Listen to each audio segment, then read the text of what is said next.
નમસ્તે બાળકો, આપણે આપણો ત્રીજો પાઠ ભારતમાં રાષ્ટ્રવાદ એ થોડોક બાકી છે એ પૂરો કરીએ.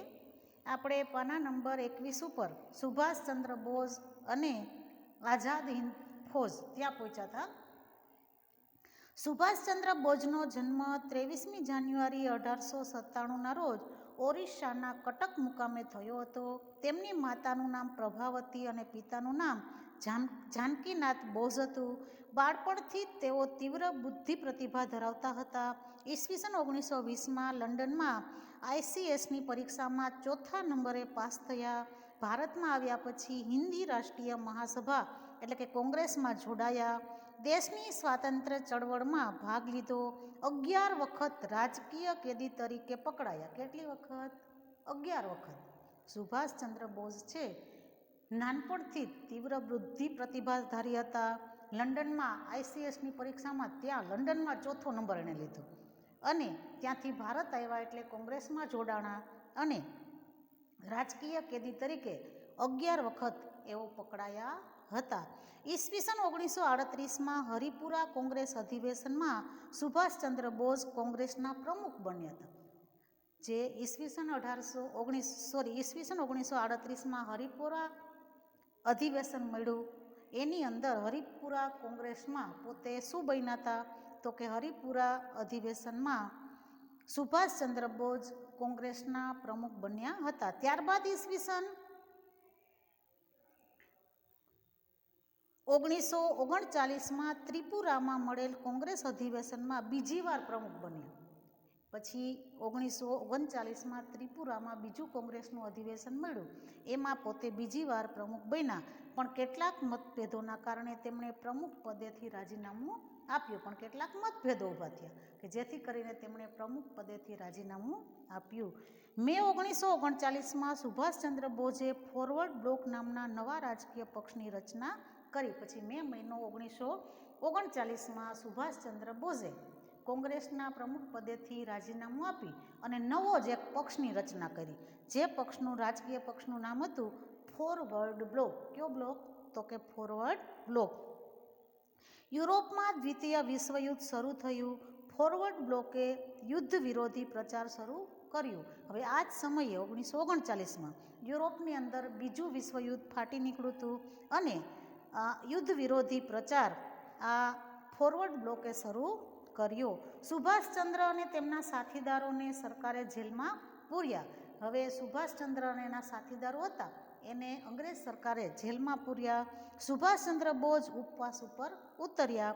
તેમની તબિયત લથડતા સરકારે જેલમાંથી મુક્ત કર્યા. તેમના જ મકાનમાં તેમને નજરકેદ રાખ્યા. જેલમાં સુભાષચંદ્રની તબિયત ખરાબ થઈ એટલે અંગ્રેજ સરકારે એને જેલમાંથી તો મુક્ત કર્યા પણ પોતાના એટલે કે સુભાષચંદ્રના ઘરની અંદર જ એને નજરકેદ રાખવામાં આવ્યા. 17મી જાન્યુઆરી 1941ના રોજ મધ્યરાત્રિએ સુભાષચંદ્ર બોઝ અંગ્રેજ સરકારની નજરકેદમાંથી છટક્યા. હવે પોતાના જ ઘરમાં અંગ્રેજ પોલીસના પેરા નીચે પોતે રહેતા હતા. 17મી જાન્યુઆરી 1941ના રોજ મધ્યરાત્રિએ સુભાષચંદ્ર બોઝ છે એ અંગ્રેજ સરકારની નજરકેદમાંથી છટકા એટલે કે ભાગ્યા. તેઓ વેશ પરિવર્તન એટલે પોતાનો વેશ બદલી પેશાવર ગયા. ત્યાંથી પાકિસ્તાનમાં આવેલું છે પેશાવર, કાબુલ ગયા અને મોસ્કો થઈને બર્લિન પહોંચ્યા. મોસ્કો ગયા અને મોસ્કોથી ક્યાં પહોંચ્યા તો કે બર્લિન પહોંચ્યા. બર્લિન પહોંચી રેડિયો પરથી પ્રવચન આપતા અંગ્રેજ સરકાર ચોંકી ઉઠી. ત્યાંથી તેઓ સુમાત્રા થઈ અને જાપાન પહોંચ્યા. હવે બર્લિનમાં ગયા અને બર્લિનમાં રેડિયો ઉપર પોતે ભાષણ આપ્યું. એનું ભાષણ સાંભળી અને આ ભારતમાં આપણા જે અંગ્રેજો હતા ને ચોંકી ઉઠ્યા. કારણ કે અંગ્રેજોને તો એવું હતું કે સુભાષચંદ્રને તો એના ઘરમાં અમે નજરકેદ રાખ્યા છે પણ પોતે વેશ પરિવર્તન કરી અને પોતાની જગ્યાએ કોઈ બીજાને રાખીને ત્યાંથી ભાગી ગયા. પેશાવર, કાબુલ, મોસ્કોથી બર્લિન પહોંચ્યા. બર્લિન રેડિયો ઉપરથી ભાષણ આપ્યું. અહીંયા અંગ્રેજ પોલીસ છે એ ચોંકી ઉઠી. ત્યાંથી તેઓ સુમાત્રા ગયા અને સુમાત્રા થઈ અને સુભાષચંદ્ર બોઝ ક્યાં પહોંચ્યા તો કે જાપાન પહોંચ્યા. આઝાદ ફૌજના સુકાની પદે બ્રિટિશ લશ્કરના ભારતીય અમલદાર કેપ્ટન મોહન સિંઘે જાપાનને શરણે ગયેલા ભારતીય સૈનિકોમાંથી આઝાદ ફૌજની રચના કરી. જાપાન સરકાર તથા રાસ બિહારી બોઝ વચ્ચે મતભેદ થતાં મોહન સિંઘને રાજીનામું આપવાની ફરજ પડી. આઝાદ હિન્દ ફૌજનું ભાવિ થોડા સમય માટે અનિશ્ચિત બની ગયું. રાસબિહારી બોઝે સર્વસંમતિથી 4 જુલાઈ 1943ના રોજ આઝાદ હિન્દ ફૌજના સર્વોચ્ચ નેતા તરીકે સુભાષચંદ્ર બોઝની વરણી કરવી અને સર્વસત્તા તેમને સુપ્રત કરી. હવે બ્રિટિશ સરકાર છે. બ્રિટિશના લશ્કરના ભારતીય અમલદાર કેપ્ટન મોહન સિંઘ હતા. એ જાપાનના શરણે ગયેલા અને ભારતીય સૈનિકોમાંથી એમણે આઝાદ હિન્દ ફૌજની રચના કરી હતી. પણ જાપાન સરકાર તથા રાસબિહારી બોઝ વચ્ચે મતભેદ થયો અને મોહન સિંઘને રાજીનામું આપવાની ફરજ પડી અને આઝાદ હિન્દ ફૌજની જે રચના કરી હતી એનું કોઈ ભવિષ્ય રહ્યું નહીં. થોડાક સમય માટે એ અનિશ્ચિત બની ગયું. પણ રાસબિહારી બોઝે સર્વસંમતિથી 4 જુલાઈ 1943ના રોજ આઝાદ હિન્દ ફૌજના સર્વોચ્ચ નેતા તરીકે સુભાષચંદ્ર બોઝને પહોંચી ગયા હતા ને, એટલે સુભાષચંદ્ર બોઝની એણે સર્વસંમતિથી વરણી એટલે કે પસંદગી કરી અને સર્વસત્તા સુભાષચંદ્ર બોઝને સુપ્રત કરી. જુલાઈ 1943માં સુભાષચંદ્ર બોઝે આઝાદ હિન્દ ફૌજનું સુકાનીપદ સંભાળ્યું. તેમને નેતાજીનું હુલામણું નામ મળ્યું. સુભાષચંદ્ર બોઝને કયું નામ મળ્યું? તો કે નેતાજીનું હુલામણું નામ મળ્યું. નેતાજીએ ફૌજને ચલો દિલ્હીનું સૂત્ર આપ્યું. તેમને ભારતને જય હિન્દનો મંત્ર આપ્યો. પછી સુભાષચંદ્ર બોઝે આ જે સૈનિકો હતા એ બધાને ચલો દિલ્હી એવું એક નારો આપ્યો, સૂત્ર આપ્યું અને ભારતને જય હિન્દનો મંત્ર આપ્યો. તેમણે દક્ષિણ પૂર્વ એશિયાના દેશોનો પ્રવાસ કરી ત્યાંના ભારતીયો પાસે માતૃભૂમિની સ્વતંત્રતા માટે તેમના સર્વસ્વનું બલિદાન આપવાની માગણી કરી. તુમ મુझे ખૂન દો મેં તુમ્હે આઝાદી દૂંગા સૂત્ર આપ્યું અને આઝાદી માટે આહ્વાન કર્યું. પછી તો સુભાષચંદ્ર બોઝ છે એણે દક્ષિણ પૂર્વ ચીનની અંદર દક્ષિણ પૂર્વ એશિયાના જે આપણા દેશોમાં આપણા ભારતીયો રહેતા હતા એને પોતે આહ્વાન કર્યો. ભારતીયો પાસે માતૃભૂમિની સ્વતંત્રતા માટે પોતાના સર્વસ્વનું બલિદાન આપવાની માગણી કરી અને એણે એવો નારો આપ્યો કે તુમ મુझे ખૂન દો મેં તુમ્હે આઝાદી દૂંગા એવું સૂત્ર આપ્યું અને આઝાદી માટે એમણે આહ્વાન કર્યું. કામચલાઉ સરકાર. ઓક્ટોબર 1943માં સુભાષચંદ્ર બોઝે સિંગાપુરની અંદર કામચલાઉ સરકાર એટલે કે આરજી હકુમતે આઝાદ હિન્દની સ્થાપના કરી. સુભાષચંદ્ર બોઝે લશ્કરના સર્વોચ્ચ વડા તરીકેનો હોદ્દો સંભાળ્યો અને કામચલાઉ સરકારે ઇંગ્લેન્ડ, અમેરિકા સામે યુદ્ધ જાહેર કર્યું. પછી ઓક્ટોબર 1943માં સુભાષચંદ્ર બોઝ છે એણે સિંગાપુરમાં કામચલાઉ સરકાર શરૂ કરી અને એ કામચલાઉ સરકારના પોતે લશ્કરના સર્વોચ્ચ વડાનો હોદ્દો સંભાળ્યો અને ઇંગ્લેન્ડ અને અમેરિકા સામે પોતે યુદ્ધ જાહેર કર્યું. આઝાદ હિન્દ ફૌજની કામગીરી. સુભાષચંદ્ર બોઝ આઝાદ હિન્દની કામચલાઉ સરકારના વડા બન્યા પછી આઝાદ હિન્દ ફૌજનું પુનઃ આયોજન કર્યું. તેમણે સૈનિકોને સઘન તાલીમ આપી. સુભાષચંદ્ર બોઝે આઝાદ હિન્દ ફૌજના અલગ અલગ લશ્કરી ટુકડીઓ ઊભી કરી. પછી પોતે શું કામગીરી કરી? તો કે પોતે લશ્કરના સર્વોચ્ચ વડા બન્યા પછી પોતે આઝાદ હિન્દ ફૌજનું પુનઃ આયોજન કર્યું. સૈનિકોને સઘન તાલીમ આપી અને આઝાદ હિન્દ ફૌજની અલગ અલગ લશ્કરી ટુકડીઓ ઊભી કરી. આઝાદ હિન્દ ફૌજે ભારતની પૂર્વ સરહદે આરાકાન અને ઇમ્ફાલ વિભાગોમાં કેટલાક વિજયો મેળવ્યા. પછી આઝાદ હિન્દ ફૌજની ટુકડીઓ છે એ ભારત જીતવા માટે નીકળી પડી અને આપણા ભારતની પૂર્વ સરહદે આરાકાન અને ઇમ્ફાલ વિભાગના કેટલાક વિસ્તારો છે એની ઉપર વિજય મેળવ્યો.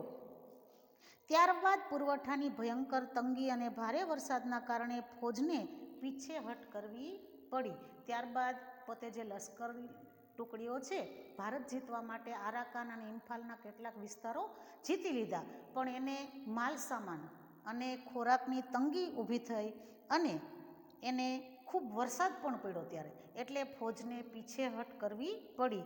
જાપાન ઉપર અમેરિકા દ્વારા અણુબોમ્બ ફેંકાયા અને જાપાન હાર્યું. હવે આ જ સમયે આપણને કોનો સહારો હતો? તો કે આપણે જાપાનમાં જઈને સુભાષચંદ્ર બોઝે આ લશ્કરી કામગીરી કરી હતી ને, તો હવે જાપાન ઉપર શું થયું? તો કે અમેરિકાએ અણુબોમ્બ ફેંકા, બીજું વિશ્વયુદ્ધ ચાલુ થઈ ગયું અને જાપાનનું કોઈ ભવિષ્ય રહ્યું નહીં. જાપાન હાર્યું.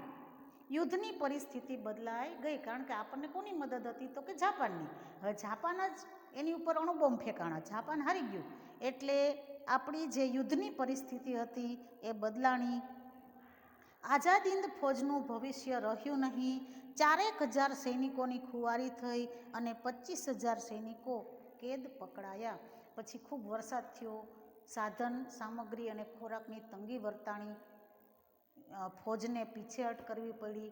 એ જ સમયે જાપાન ઉપર અમેરિકાએ અણુબોમ્બ ફેંકા અને જાપાન હારી ગયું.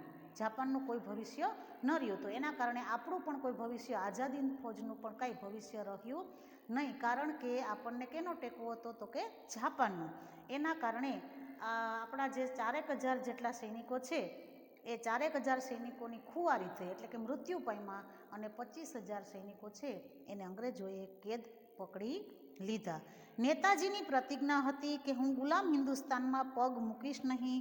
નેતાજી રંગૂન અને બેંકોક છોડી અને વિમાન માર્ગે આગળ વધ્યા. પણ સુભાષચંદ્ર બોઝ, એટલે કે એને નેતાનું જે ગુલામનું નામ મળ્યું હતું, એણે એવી પ્રતિજ્ઞા લીધી હતી કે હું ગુલામ હિન્દુસ્તાનમાં પગ મૂકીશ નહીં. જ્યારે હિન્દુસ્તાનને સ્વતંત્ર કરીશ ત્યારે જ હું પાછો ભારત આવીશ, એવી એણે સોગંદ લીધા હતા. એટલે આ સૈનિકો જે માર્યા ગયા, કેદ પકડાયા, એમાંથી પોતે છટકી ગયા અને પોતાની પ્રતિજ્ઞા હતી કે હું ગુલામ હિન્દુસ્તાનમાં પગ મૂકીશ નહીં. એટલે નેતાજી રંગૂન ગયા અને ત્યાંથી બેંકોક છોડી અને વિમાન માર્ગે આગળ વધ્યા.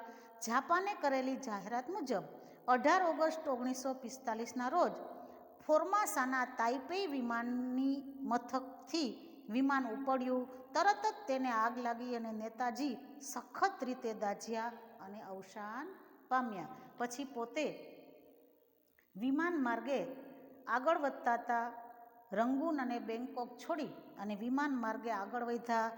પણ જાપાને એવી જાહેરાત કરી કે 18 ઓગસ્ટ 1945ના રોજ ફોર્માસા તાઇપેઈ વિમાનની અંદર જે સુભાષચંદ્ર બોઝ જતા હતા એ વિમાની મથકેથી વિમાન ઉપડ્યું, પણ તરત જ તેને આગ લાગી. નેતાજી સખત રીતે દાઝ્યા અને અવસાન પામ્યા, એવી જાપાને જાહેરાત કરી છે. હવે અહીંયા આપણો આ પાઠ પૂરો થાય છે. તમે પાઠ શાંતિથી એકવાર વાંચી લેજો. કાંઈ ન સમજાય તો પેન્સિલથી અંડરલાઇન કરજો અને ફરી પાછા આપણે મળીએ ત્યારે મને પૂછજો. આજનું લેસન તમારો સ્વાધ્યાયનો પ્રશ્ન 5 ટૂંક નોંધ છે ને? સ્વાધ્યાયનો પ્રશ્ન 5 ટૂંક નોંધ અને વિશેષ પ્રશ્નોત્તરીના વિકલ્પો. 5મો પ્રશ્ન તમારો ટૂંક નોંધ છે, આઝાદ હિંદ ફૌજ.